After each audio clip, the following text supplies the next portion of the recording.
Hi, so today we will discuss some evidence-based nutrition and herbal medicine strategies that will help us not only maintain and improve our intimacy, but at the same time I'll make a case where I'll show you that difficulties in the intimacy department can sometimes be one of the first things that indicates potential serious negative health implications on our health.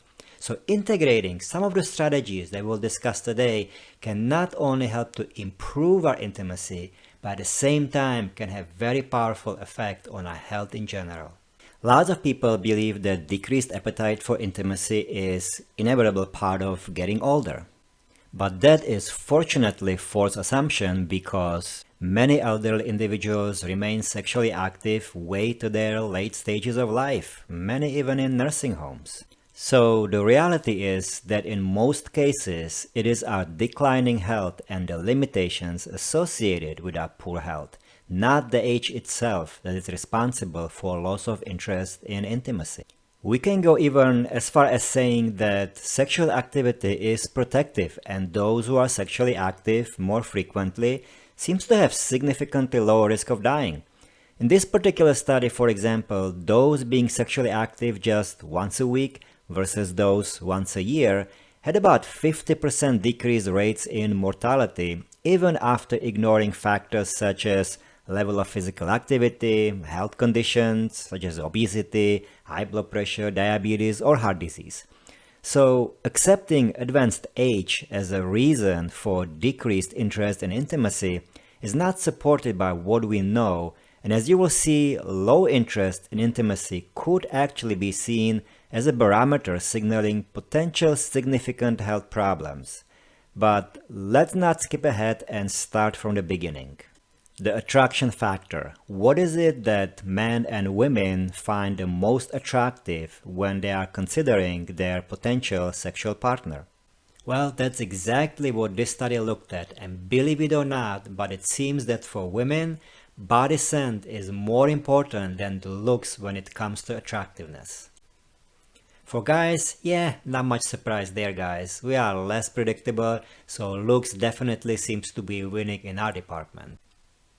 If you think about it from the evolutionary point of view, going back to our ancestors, it would make perfect sense. Body odor provides lots of unconscious evolutionary cues that can give women ideas about the overall health, fitness, and even behavioral health of her potential mating partner.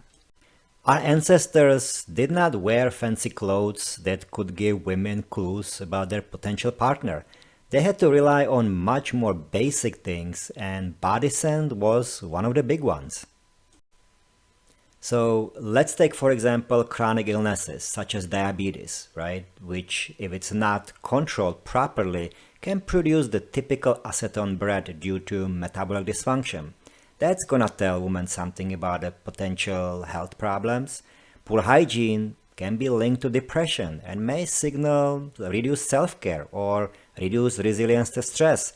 Well, we all know the heavy drinking and smoking, how that alters our body chemistry and creates very distinct odor that can subconsciously indicate to women risky behavior or long-term poor health potential. Now, consciously or subconsciously, women are very sensitive to these kind of things. Okay, so besides taking shower, changing our clothes, not eating garlic, onion, and these kind of things, what else can make us smell worse? Well, that's exactly what the group of scientists in Czech Republic took on and tried to answer in a study called The Effect of Meat Consumption on Body Odor Attractiveness. Essentially, what they did is they took a group of women and have them smell pads that they first put into the guy's armpits, left them there for a little bit, and then let them evaluate the odor. So the caveat is that first they had the guys for 2 weeks on a meat-based diet, and then they had them for 2 weeks on plant-based diet. So now, would you guess which odor did the women like better? The one when the guys were on a meat-based diet or on the plant-based diet? Yep, if you guessed that they liked the smell from the armpit pants of the guys who were eating the plant-based diet, you were right. They judge their odor more significantly pleasant and attractive. So, besides hygiene and perhaps reducing the consumption of meat, what else can we do? Well, there's another study that was done in Japan, and in this study, the researchers were looking at consumption of mushrooms. And in this case, they had the participants eating mushrooms for about 2 to 4 weeks and try to see, how they were doing. Well, after the experiment, they noticed that their breath, bedding, clothing, and supposedly even the poop smelled better. What type of mushrooms are we talking about? Well, the plain or simple white button mushrooms, and just about mushrooms a day would do that. So what else can we do? Well, another thing that we can do is to improve our body scent is increasing the amount of chlorophyll we eat. Chlorophyll is the green pigment that's found in plants and algae, and it plays an important role in photosynthesis. Now, I'm not talking about the chlorophyll tablets from GNC or Vitamin Shop. I'm talking about the chlorophyll we get from eating the good old greens. The amount of chlorophyll we need to eat to improve our body scent is just about the amount you will get from eating about 10 to 12 leaves of lettuce. So if we have a nice bowl of salad every day, not only we are going to get good fiber, but we can also kind of deodorize ourselves. By the way, did you know that chlorophyll is also anti-inflammatory? Yep, it helps to decrease inflammation in our body. So I like to say just the positives. So to summarize the first section of this talk, we can say that for women, the body scent, body odor is more important than the looks. Meat diet produces a little bit stronger body odor, and if we want to naturally deodorize ourselves, mushrooms and chlorophyll from the greens can be very helpful. Now, let's switch gears and move to the next section of this talk. Let's talk about things that affect our desire for intimacy, but also how can we improve it more naturally. So let's begin from the top. I think that we all can relate to the fact that our mood has quite a bit to do with our appetite for intimacy. If we are feeling down or stressed out, it can affect our desire and overall experience during intimacy. Now, besides boosting the good old endorphins through regular physical activity, what we eat can also significantly affect our spirit and desire for intimacy. Now, our guts and brain are very closely connected through what we call gut-brain axis. So what we eat doesn't just affect our gut, but also affect our brain. Now, you have probably heard about the serotonin, the so-called feel-good hormone in our brain that affects our mood. It's the main target for antidepressants like Prozac, Lexapro, and others.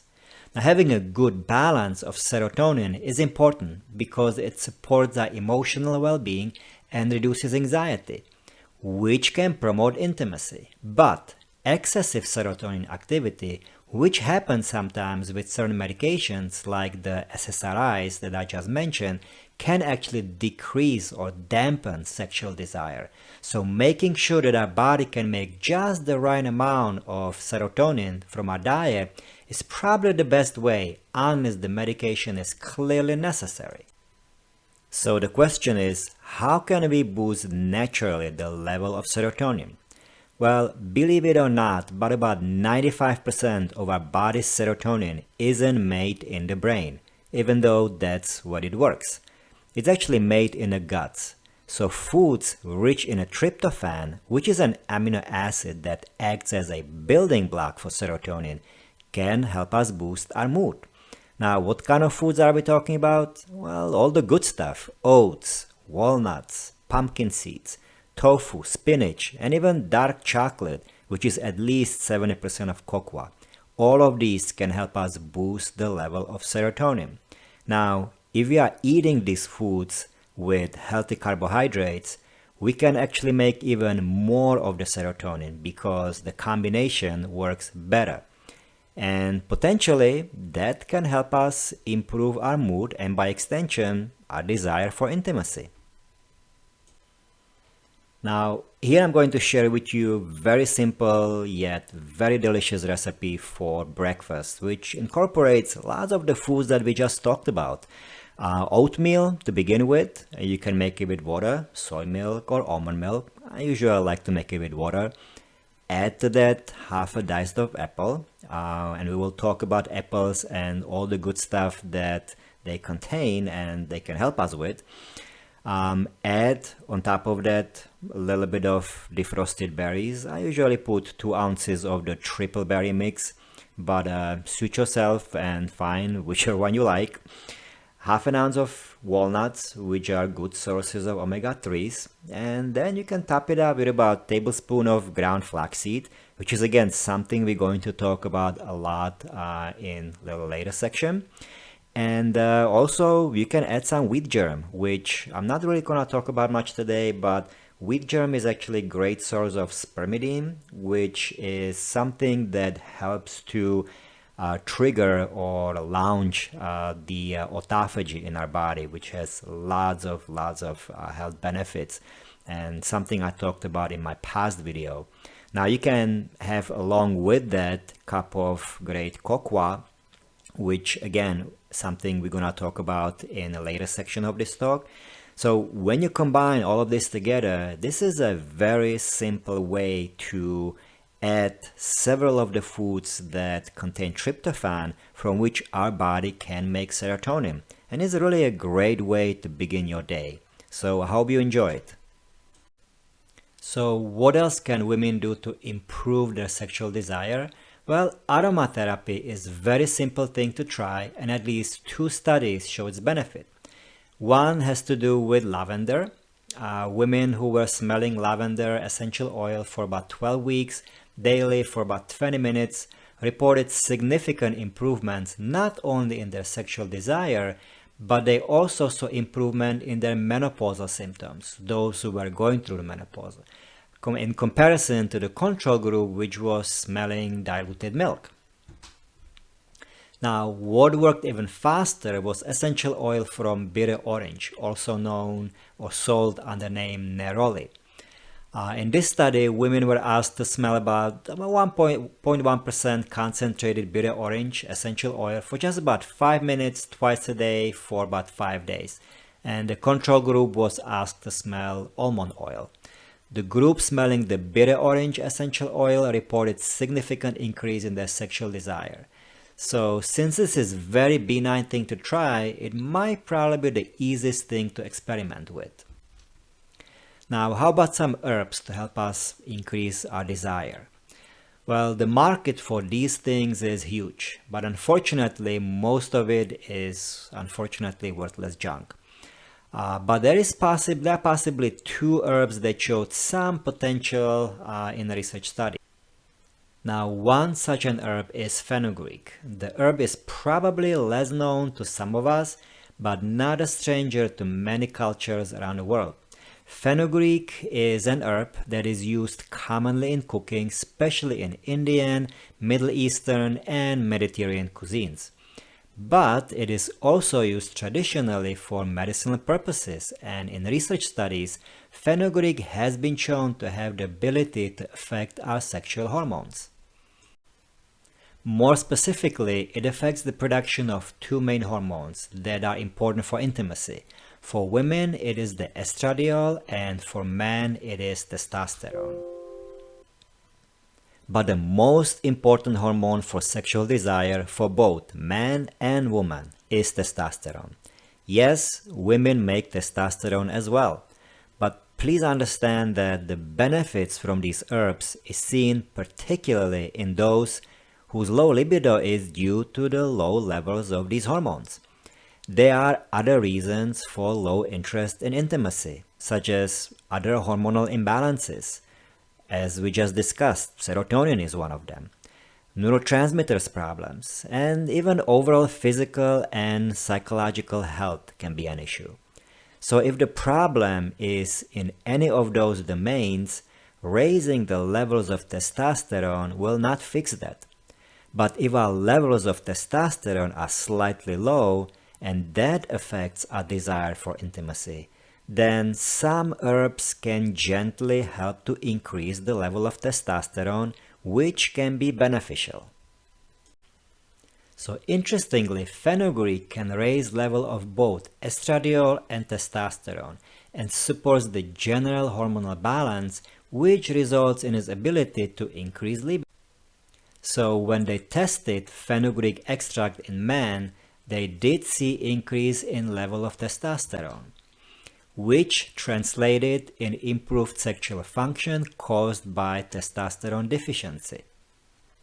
And given that testosterone is important also for women's sexual desire, it is not a surprise that in a women's study, it did help women experience higher level of sexual desire and functioning, translating to nearly double increase in their sexual activity when they compare them to those who receive dummy pill. Now the other plant is maca, which is plant native to Peru and has been traditionally used to enhance fertility and sexual functioning. Now maca was studied for increasing sexual function in men and it showed some benefit, but it was not due to any changes to testosterone levels. However, I don't want you to put too much emphasis on these herbs since they cost money and there are other ways to get us the desired effect that are completely free. And one of them is exercise. Cardiovascular exercise, which increases the level of endorphins, help to improve mood and reflexively enhances the physiological and psychological conditions which are necessary for sexual desire. Now, when we combine cardiovascular exercise with resistance training, which is known to acutely boost level of testosterone, we get the best of both worlds. Now, there are some research studies that show that weight resistance exercise increases level of testosterone only temporarily. And that is true. There's quite a bit of research on that. But there's also research that shows that when exercise, weight resistance exercise, is done extensively for extensive periods of time, it does actually eventually lead to upregulation of testosterone production that can stay elevated even after the exercise is completed. So what that means is basically that there are certain protocols that if they are done for a certain amount of time, they can upregulate the level of testosterone. Now, does it mean that if someone has already normal levels of testosterone that they can increase it further? No. The research has clearly shown that if people have normal level of testosterone, they will only increase it temporarily and then it comes back to the normal level. That's just how our body works. We need to maintain homeostasis and having very high level of testosterone is not good. But that being said, the biggest benefits from exercise to increase level of testosterone has been shown in individuals who actually had much lower level of testosterone. And it seems that the lower the level of testosterone, the better the results from the exercise on increasing the level of testosterone has been achieved. But we have also seen that not being physically active has the opposite effect. And people who are not physically active can have negative impact on their sexual activity from the lack of physical activity. So what else can sort of choke our desire for intimacy? So let's talk about systemic inflammation and its impact on our intimacy. So many of us may understand that systemic inflammation, the low-grade systemic inflammation, has many damaging effects on our health, such as our brain, our heart, and even our immune system. But low-grade systemic inflammation can also affect our hormonal balance, which eventually can impede our blood flow, alters our brain chemistry, and as a result in low libido, difficulty getting aroused, and even feeling uncomfortable during the sexual intercourse. So how can we fight back this systemic inflammation naturally? Let's look at the anti-inflammatory diet. Now, many of you may have heard about the champions of anti-inflammatory diets, the turmeric, ginger, garlic, green tea. So I'm not really going to spend too much time talking about them in this presentation, but what I want to talk about is the benefits of fiber. The plain old fiber found in whole grains, legumes such as beans, lentils, chickpeas, fruits and veggies. Fiber is probably one of the most anti-inflammatory substances that we can put into our body. Why? Well, because fiber feeds our good bacteria in the guts. And the more of these beneficial bacteria we have, the more they can produce substance called butyrate. Now, the name is really not that important, but butyrate is essentially short-chain fatty acids that helps our body communicate with our immune system. When there is a lot of butyrate circulating in our blood, it basically tells the immune system, hey, everything is good down there. There's a lot of good bacteria in the gut, and they are in charge. They will not let slip anything bad, any toxins through the guts into the system.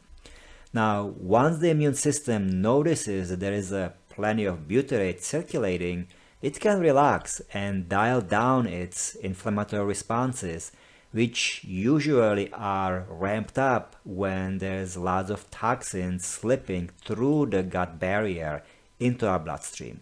So, in simple terms, that's how fiber helps to control inflammation through our body, not just in the guts.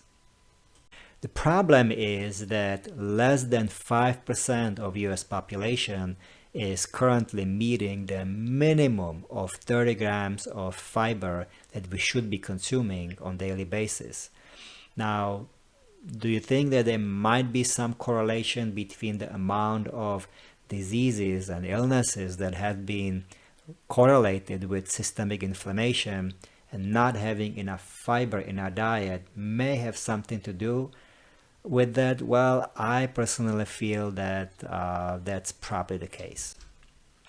Now, on the other hand, we just talked about things that we can put into our body to decrease the systemic inflammation, but there are many things that we are putting into our body that just promote the systemic inflammation the whole day long. And one of those things that we are putting a lot more into our body than we probably should is saturated fat.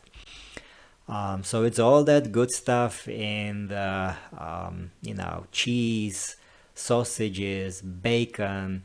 It basically has an immediate pro-inflammatory effect, which eventually leads to stiffening of our arteries, which, based on some studies, happens within hours. Okay, that will affect our blood circulation, besides all the other stuff that saturated fat does to our body, and eventually can affect our sexual well-being. Now, how do we know that decreasing saturated fat and improving our diet works? Well, when overweight diabetic women lost just about 15 pounds, not only did their inflammatory markers drop, but they were also twice that likely to regain normal sexual function. So, changing our lifestyle and improving our diet can reward us on many fronts of our health, one of them being better sexual function. It does work. But let's summarize what we just talked about. We said that physical activity, especially the aerobic activity and resistance training, can help to increase our endorphins and our testosterone level. We also said that anti-inflammatory diet, increasing fiber and decreasing saturated fat, can have a very positive effect. And we talked about things like tryptophan, which can improve our mood through increased production of serotonin. And so these should be basically, as you can see here, this is like the reversed pyramid, right? And these should be the basic components of how we can improve our sexual desire. If we want to sprinkle on top of that the use of the aromatherapy, such as use of lavender or bitter orange, great. Fenugreek, yeah, we can add it there as well. But under no circumstances we should try to turn the pyramid upside down and focus on all these little fancy things such as aromatherapy, fenugreek, and other herbs, and ignore the fact that physical activity or our diet has anything to do with our sexual desire. So this is basically, in summary, how we can start turning things around almost immediately. Now let's move on further. Up until now, we have talked about different ways to ignite the inner flame and passion. But what if the passion and the desire is still there, but the plumbing itself is not working the way it should? So let's talk about why things do malfunction. What are some of the serious implications of that, and what natural solutions we have to address them? And in my humble opinion, this section of the talk is really probably one of the most important sections, because I'm really trying to link together the sexual dysfunctions with their broader impact on our overall health, hoping that for folks that are not aware of this link, it will help them start taking certain steps that will prevent them from developing some of the complications that we are going to be talking about. So let's look at a short video that I put together based on several stories of my patients that I've seen over the years, and that I'm hoping is going to help to drive the point home even more.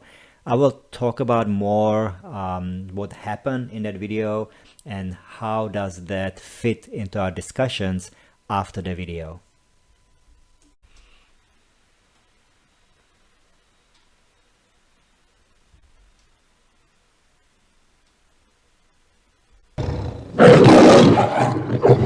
Yo, Johnny! It's been a minute, man. How have you been, dude? Man, life is rough. Bills just keep on piling up.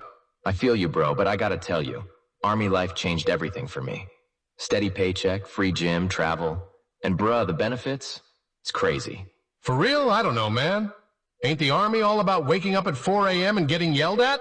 Yeah, basic training is tough, but after that, it's a pretty good deal. Plus, you get to stay in shape.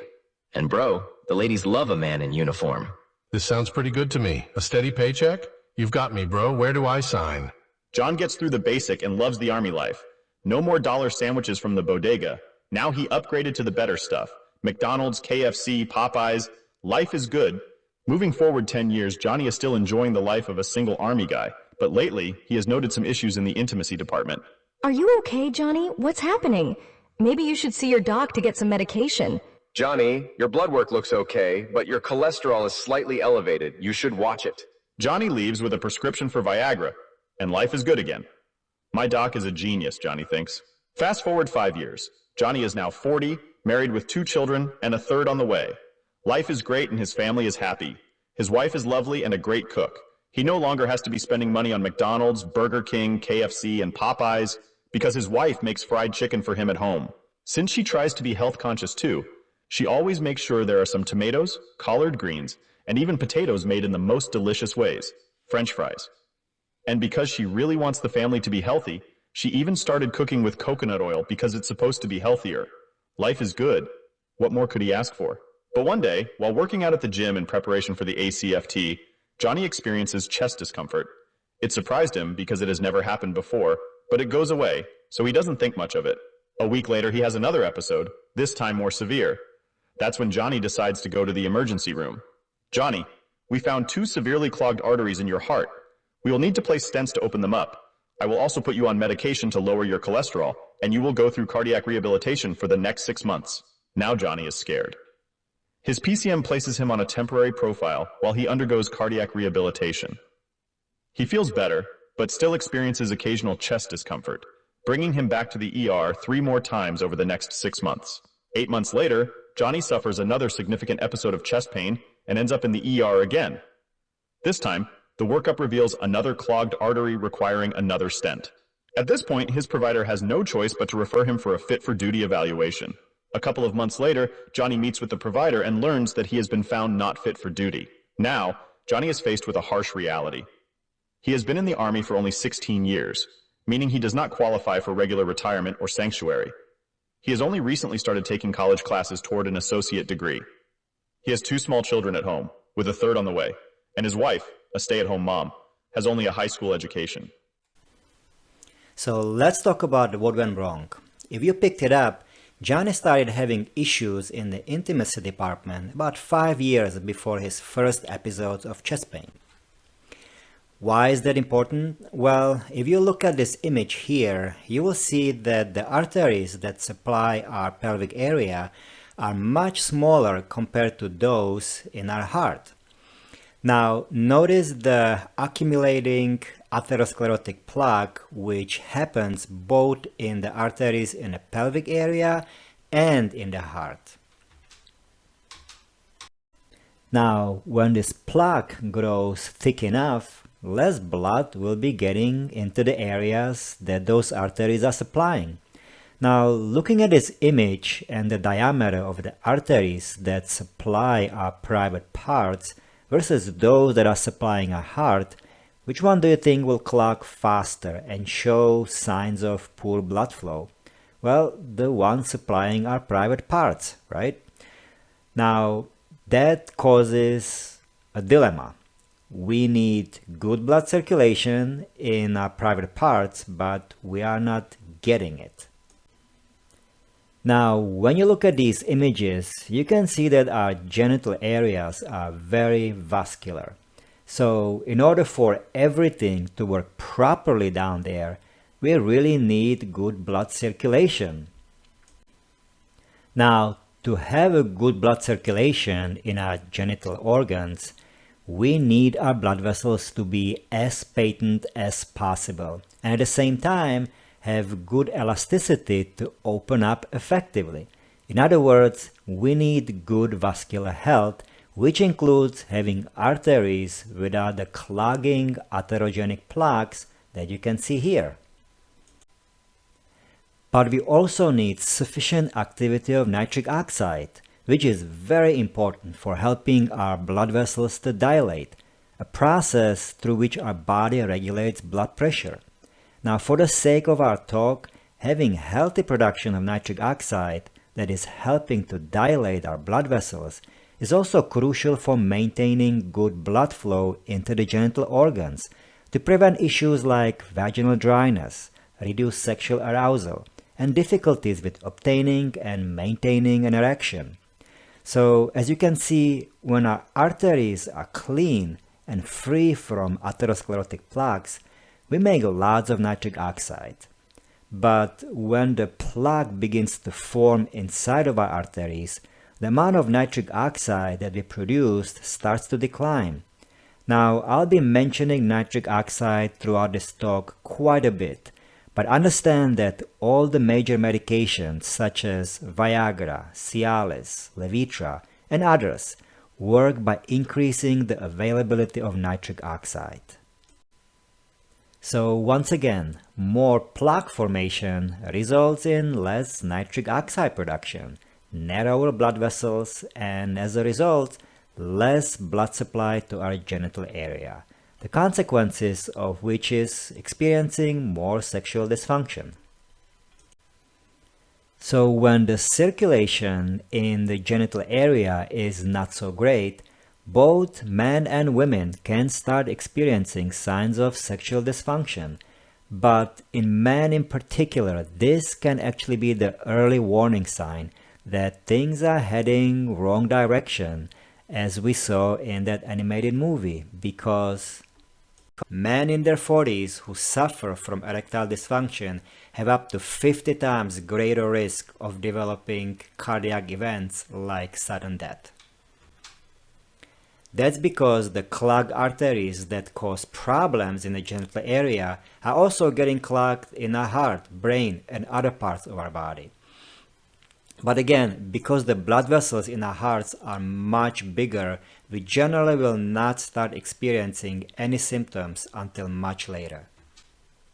How much later? Well, it may take up to 3 to 5 years after the symptoms of erectile dysfunction start showing up before the individual will start developing some heart problems. So let's talk about this. Based on the latest statistics, it is estimated that around 100 million men around the world experience erectile dysfunction. In the United States, we have about 1/3 of them. So we really are kind of leading the world's population when it comes to erectile dysfunction. We used to think that men under the age of 40 who complained of erectile dysfunction basically had it all in their heads. In other words, it was thought that it was caused by some psychological issues like depression, anxiety, and so on. But now many experts actually consider it to be quite a big problem and go as far as equating erectile dysfunction to early death. In other words, if a man in 40s is complaining of erectile dysfunction, it is more likely an indicator of potential problems with his heart.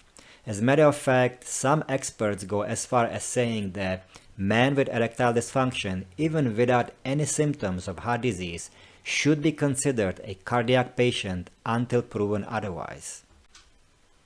Now, I'm not saying all of this to scare anybody, even though to me it's quite scary.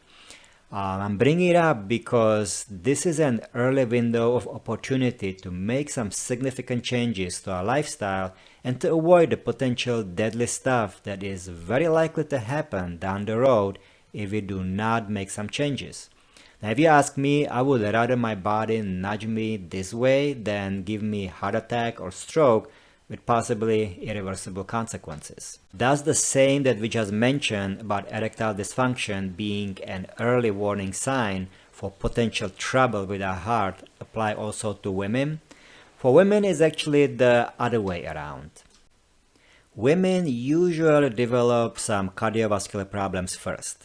For example, women who had elevated cholesterol reported to have much less satisfying sexual life, be it due to lower arousal, having hard time to achieve climax, but also with things like lubrication in the genital region. But we also saw it in women with high blood pressure. So women generally start to develop various sexual dysfunctions after they already have some kind of cardiovascular disease, such as the high cholesterol, high blood pressure, as I just mentioned. So to summarize this section, blood flow is very important, and men in their 40s with erectile dysfunction have quite high risk of developing cardiovascular disease within the next few years if they don't make any adjustments. But we also mentioned that in women, it's generally the presence of cardiovascular disease that develops before they start experiencing some sexual dysfunctions. But enough of the heavy talk, and let's jump into things that we can do right away to make things better. While I'm going to focus primarily on the more complementary strategies, I must mention the obvious, since we are talking about a holistic approach, not alternative. So the first thing is to start working on the obvious things like blood pressure, cholesterol, blood sugar. Again, depends on how bad it is. It could be just making adjustments to your diet and physical activity. But if the blood pressure or cholesterol are already too high, medication might be necessary, at least in the beginning, while we are working on the lifestyle, and then either decrease their doses or perhaps even completely eliminating them. This is discussion to have with your primary care provider. Now, did you know that you can make significant changes to your cholesterol just by adding some legumes to your diet? This was actually shown in a study where the participants added just 2 daily servings of foods like beans, chickpeas, lentils, or split peas. They were able to cut their cholesterol levels so much that many of them who were over the age of 50 basically no longer qualified for a prescription of cholesterol-lowering statins. In another study that examined the effect of legumes on cholesterol, the investigators had individuals add chickpeas to their diet for 5 months. Now, this resulted in the average total cholesterol dropping by almost 22%. That's huge, folks. These results were actually supported by a more recent study which followed the study subject only for about 5 weeks. But even this study showed cholesterol lowering effect of chickpeas, even though the overall reduction was lower. So, can we reverse arterial disease by adding more legumes to our diet? Well, there seems to be evidence that adding legumes to our diet can indeed help improve function of our arteries. What else can help? Well, how about flaxseed? It's another simple thing that we can add to our diet to lower our cholesterol. Actually, in some studies, the flaxseed, when it was added to the diet, helped to lower the cholesterol better than some medication. In this study, when flaxseed was added to the diet, it helped to lower the bad LDL cholesterol by 8 to 15%. Now, the way flax seeds help to lower cholesterol is by grabbing and binding the bile acids, which are made by our liver, and basically eliminating them from the body through the stool.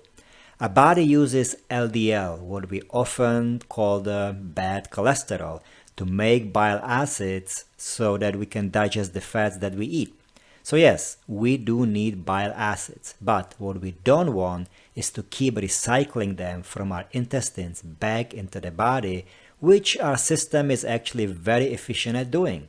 By the way, this is also helping with bowel movement since bile acids stimulates intestinal motility. The more bile acids that reach the colon, the better and natural bowel movement tends to be. So when we eat flax seeds or other soluble fiber, the bile acids get eliminated from the body rather than being recycled. And since those bile acids aren't reabsorbed, the liver has to use the cholesterol circulating in our blood to make new bile acids. As a result, blood cholesterol levels go down.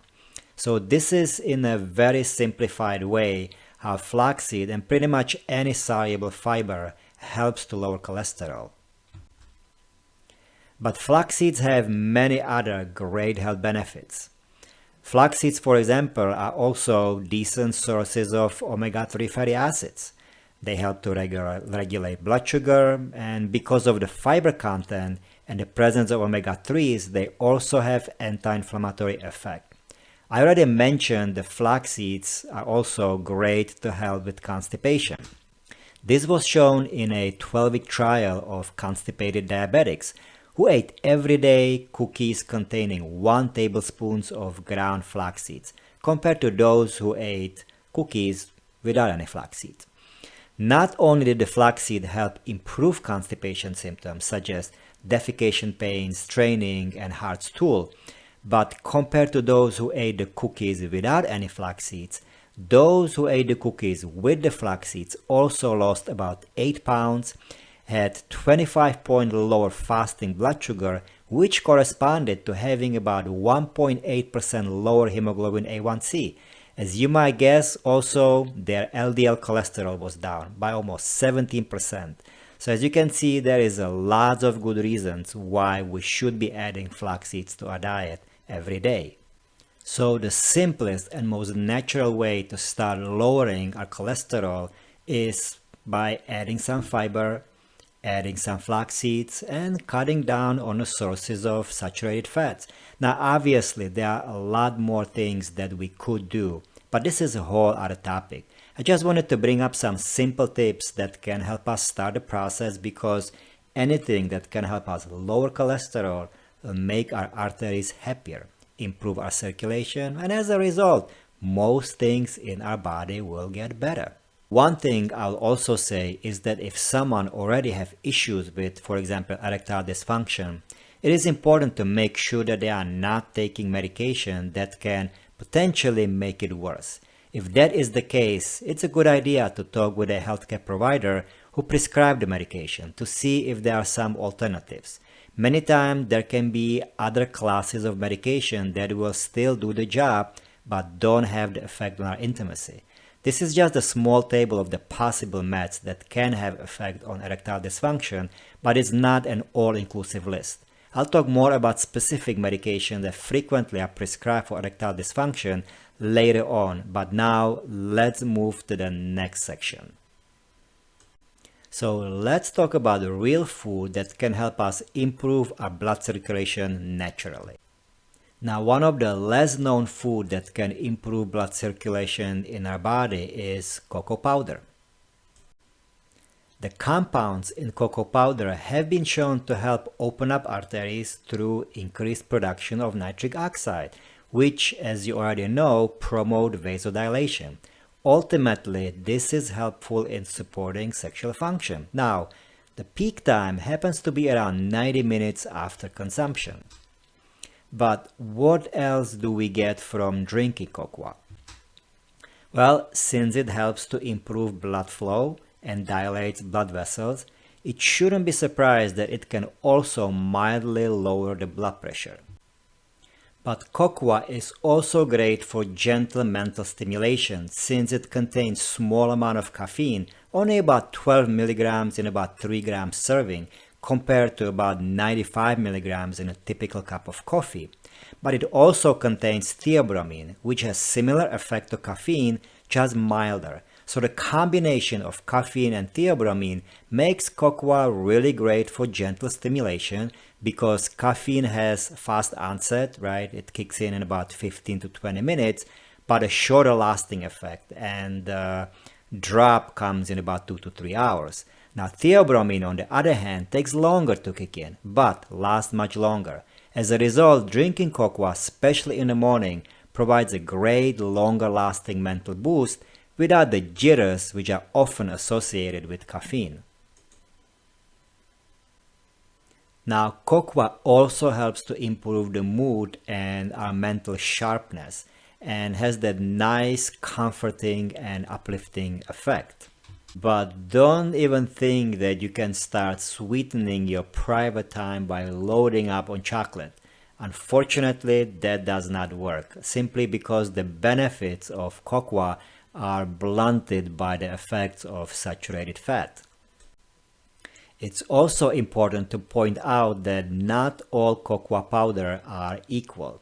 To get the benefits of the phytochemicals from cocoa powder, you have to make sure that you are getting the one that has not been Dutched, which is a processing that removes some of the bitterness from the cocoa powder, but at the same time, this is what will remove the beneficial phytochemicals.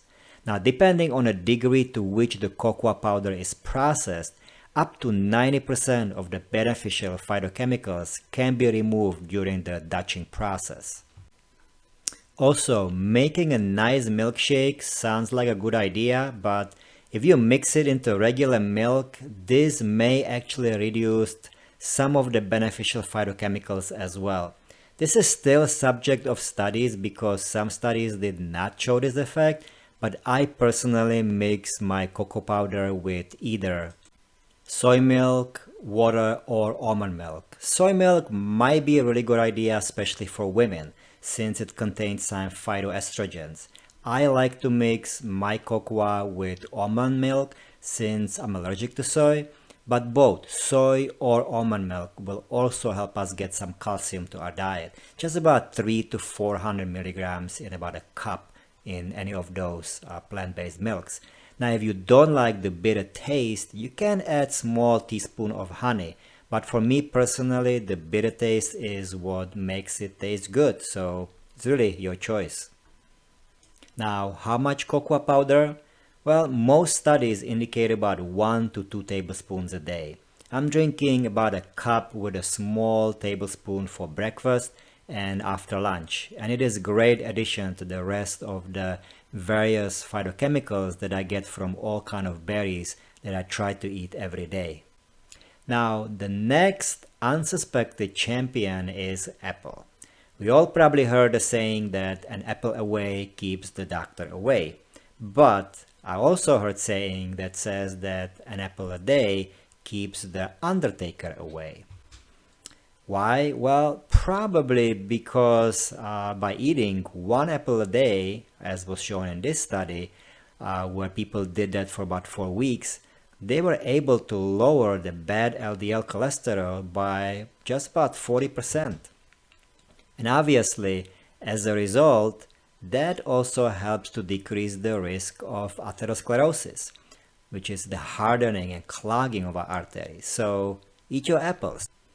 Now, to drive the point home even more, there was even an animal study where the polyphenols in the apples were able to reduce the atherosclerotic lesions by up to 38%, and eating an apple a day has also been shown to reduce blood pressure.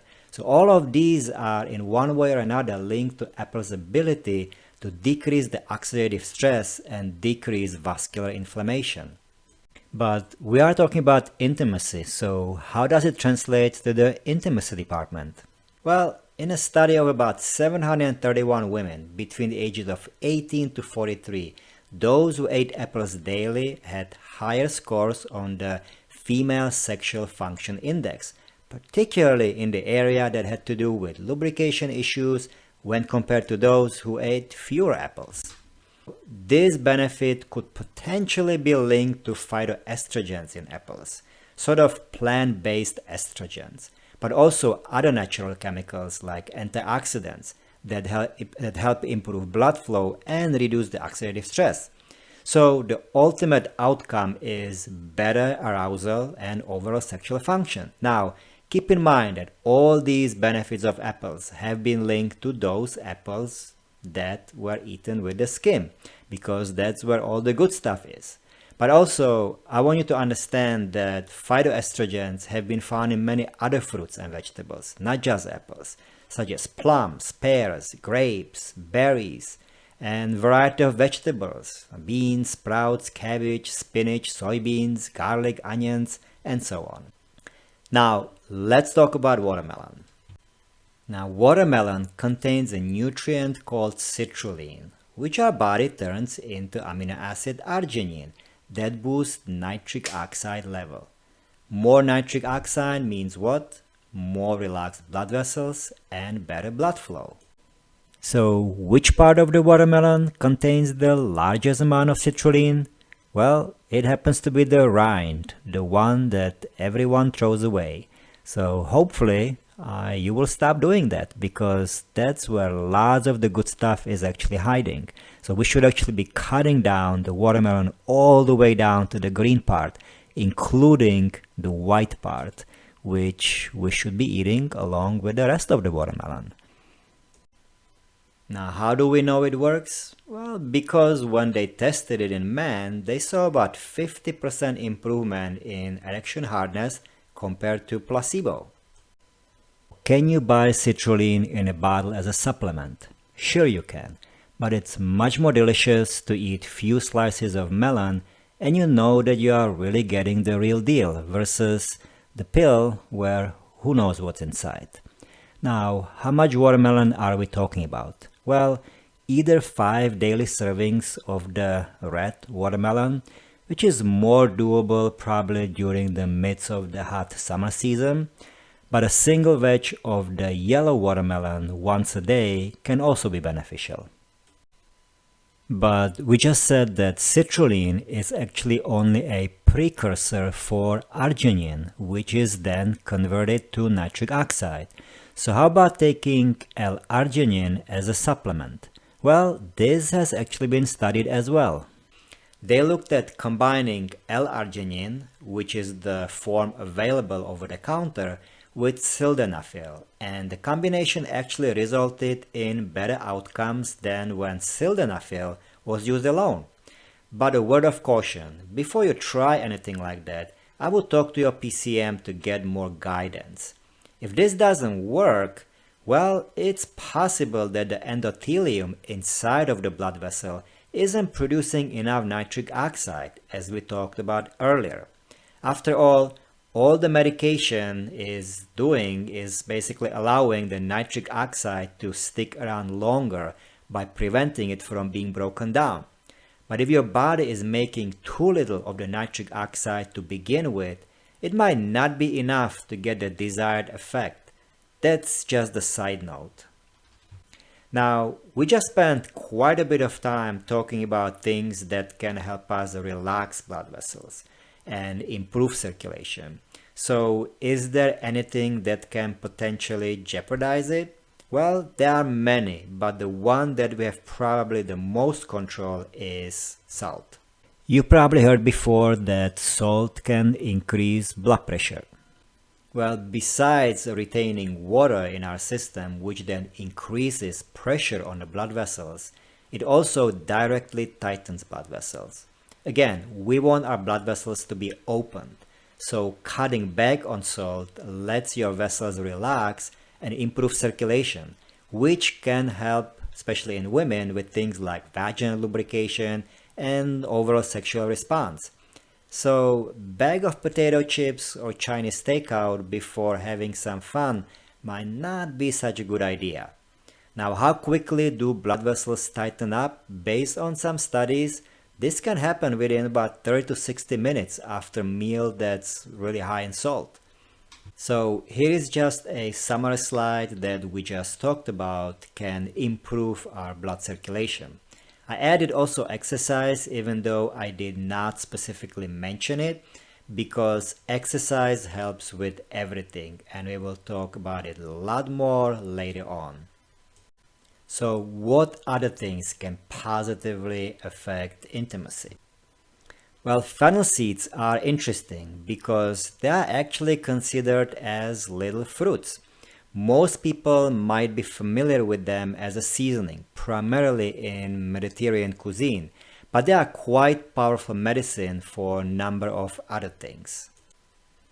For example, fennel seed tea or encapsulated powder has been shown to have a powerful effect on treating painful periods, which, based on the results of studies like this one, was almost comparable to pain relief achieved by ibuprofen, so-called Motrin. Now, how much fennel seed extract can have this kind of powerful effect? Just about 30 milligrams of fennel seed extract 4 times a day for about 3 days from the start of the period. Now, in this study, they were talking about using the fennel seeds with the onset of the period, but most providers would recommend using NSAIDs or anything that helps to decrease the menstrual cramps, especially by decreasing the inflammation, about 3 days prior to the onset of the period. So that's something that you may want to experiment with to see if it works for you better before the onset of the period or with the onset of the period. But besides fennel seed pills, very interesting use of fennel seed is also in form of a cream. Now it needs to be delivered through a special vaginal cream. Not only did the fennel seed cream significantly improve the desire and arousal and all the other wonderful things that you can see, but such as lubrication, climax, sexual satisfaction, but it has also been shown in a number of studies to help with painful intercourse. Now, how about ginseng? Ginseng is one of the plants that received lots of attention in this department, but for women, unfortunately, it did not really show any benefit, so save your money. But how about in men? For men, there actually has been shown some benefit, and the effective doses have been anywhere from 1800 to 3000 milligrams of the red Korean ginseng taken daily. The problem is that when they analyzed over 500 commercial ginseng products from about 12 countries over 6 continents, they found that just about 24% had hardly any ginseng in it. Ginseng is very expensive if you want to get the real stuff. So here is just a summary slide of things that we talked about. Now, all that we talked about so far is great, but let's talk about things that might be less sexy, so to say, but don't let that fool you as far as the powerful punch that they deliver. So let's talk about some of the dietary and lifestyle practices that can have really strong effect on the intimacy as well. So let's begin with a diet and food that can help us out. Now, if our so-called SAD diet is clogging our arteries and is currently considered probably one of the main reasons for erectile dysfunction, isn't it likely that a healthy diet might not only prevent it but also improve it? Yes, indeed. Healthy plant-based diet has been associated with decreased risk for erectile dysfunction. In one of the studies that they looked at, each additional daily servings of fruits or vegetables correlated with about 10% lower risk of developing erectile dysfunction. So the burning questions that many may ask is there any specific food that helps to improve intimacy? Well, actually yes. So let's talk about that. When guys in their 40s to 50s ate about 3.5 ounces of pistachios daily for 3 weeks, not only did they experience significant improvement in their sexual function, but even their cholesterol got better.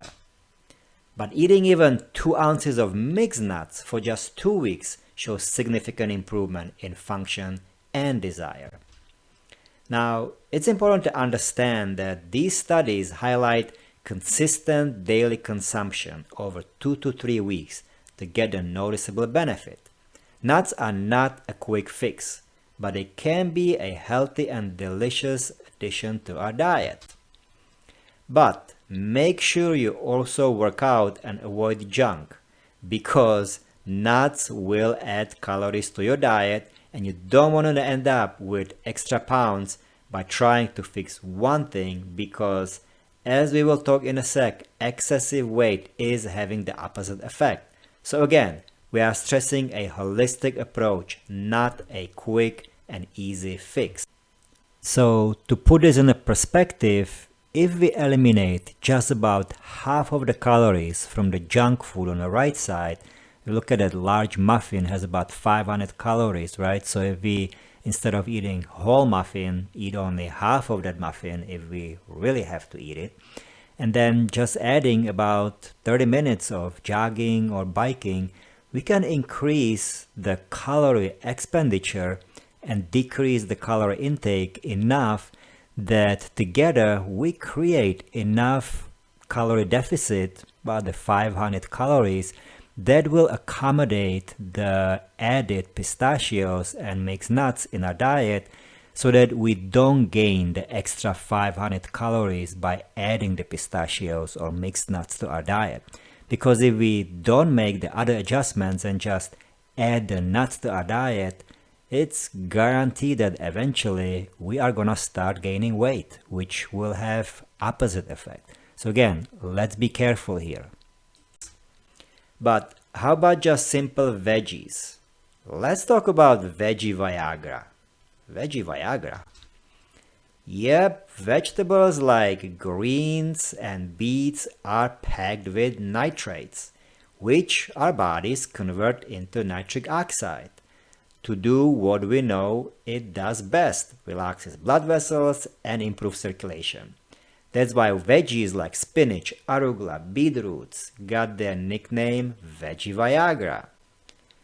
So we talk about diet, but what about certain lifestyle factors that can affect not only erectile dysfunction, but all the sexual dysfunctions in general? As I was saying, individuals who are overweight or obese suffer significantly more from sexual dysfunction compared to individuals in normal weight.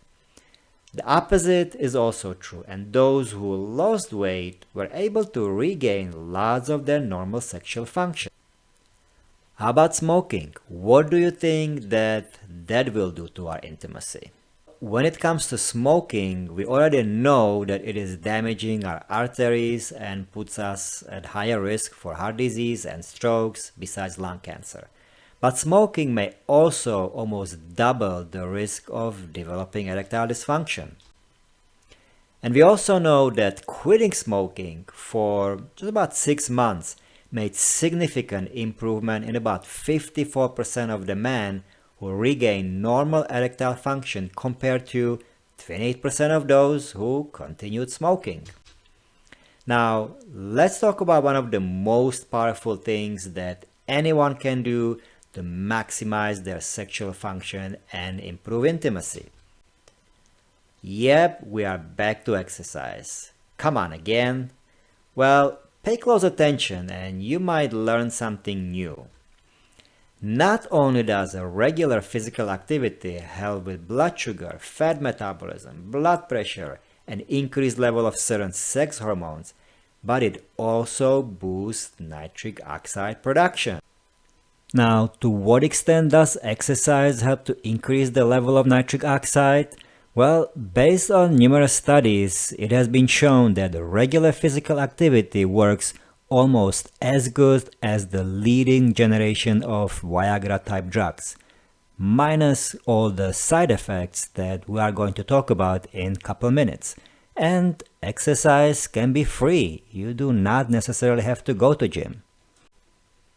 But obviously, it will take time for the exercise to start working. And I'll give you a specific prescription to get the best results based on studies that investigated it. But for those who are already taking some meds and feel like they cannot just stop using them, starting with a combined approach of exercise and the pills might be the way to go. It will not only help to give the time for the exercise to work without any compromise, but also will allow for slowly weaning off of the meds as the body becomes healthier, since the combination of exercise and meds has been shown to get even better results when compared to using just the meds alone. So, what is the best exercise? Well, anything from brisk walking to jogging, swimming, or even cycling if done properly and not excessively. The bottom line is to get your heart rate up and break a sweat. So here is the promised research-based prescription for a successful protocol to get the best benefit. At least 40 minutes of moderate to vigorous intensity aerobic exercise 4 times a week for at least 6 months. Now, when it comes to cycling or stationary bike, more is not necessarily better. The problem with biking is that sitting on the bike seat leads to repeated compression of the pudendal nerve, which is a nerve that's coming from the spine, which loops down between the legs and eventually goes into the genitals. When they looked at about 3,000 bikers, they saw significantly higher risk of suffering with sexual dysfunction in those who were biking the most. So, should we stop biking? Well, not really. Since the greatest pressure in the most important region related to our genitals come from leaning forward, when we are biking upright, there is about 40% better oxygenation in our genital region than when we are biking at a 60 degrees angle leaning forward. And here you have just a quick summary of what we just talked about.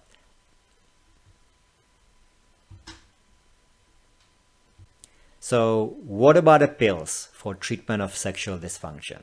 The business of medication for male sexual dysfunction has never been more lucrative than these days, with pills of all kinds of colors. Unfortunately, all of them provide nothing more than a camouflage of the main real problem, the clogged arteries from atherosclerosis. Now, probably the most well-known pill for ED is Viagra. It is the first-line treatment for erectile dysfunction and works by boosting the effect of nitric oxide. The problem with Viagra is that 45% and based on some studies up to 69% of male users in the United States stop using it within the first 2 years due to either side effects, cost, or because it's not working for them.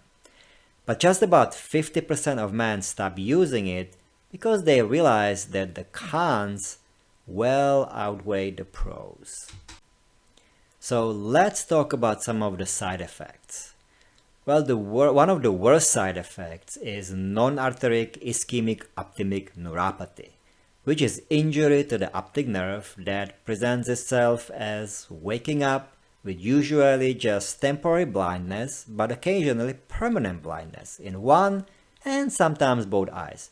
Now it's a rare complication, but how many of you even heard about it? Along the same lines, there is also about 10 times higher risk of developing glaucoma due to the degeneration of the optic nerve. But much worse than that is its effect on gene mutation, which leads to much higher risk of developing potentially deadly skin cancer called melanoma. And that actually goes for Cialis and Levitra as well. Now, another bad issue is with people getting these drugs through various internet pharmacies. When they did analysis of the medication obtained through these pharmacies, they found that only just about 18% of them contained the real medication. But what they did notice is that a number of the medication contain various contaminants ranging from variety of other medications such as medications for diabetics that can dangerously lower blood sugars, or amphetamines, and even things like commercial grade paints. Now finally, let's touch on one particular environmental pollutant that we all are exposed to some degree, and that's PBA. Now, PBA accumulates in living organisms and poses lots of risk to human health and our ecosystem. Now, the way PBA relates to our discussion is through its association with declining male sexual functions, such as decreased sexual desire, more difficulties having an erection, lower ejaculation strength, and even lower level of overall satisfaction with sex. Now, where do we get mostly PBA from? Well, we get lots of it from plastic, the PVC, the one that's labeled with the recycling code 3 and 7. But more than 90% probably come from our diet, especially canned food. The worst is canned tuna and condensed soups. So go for fresh and frozen foods as much as possible. Now, in cases when we do need to use plastic, we should absolutely avoid microwaving them. But we should also not put them into dishwasher or leave them in the sun or in a hot car, right? Now, here comes the story or the issue with plastic waters, right? I mean, where do you think the plastic waters are sitting before they get to the store and into the store's refrigerator?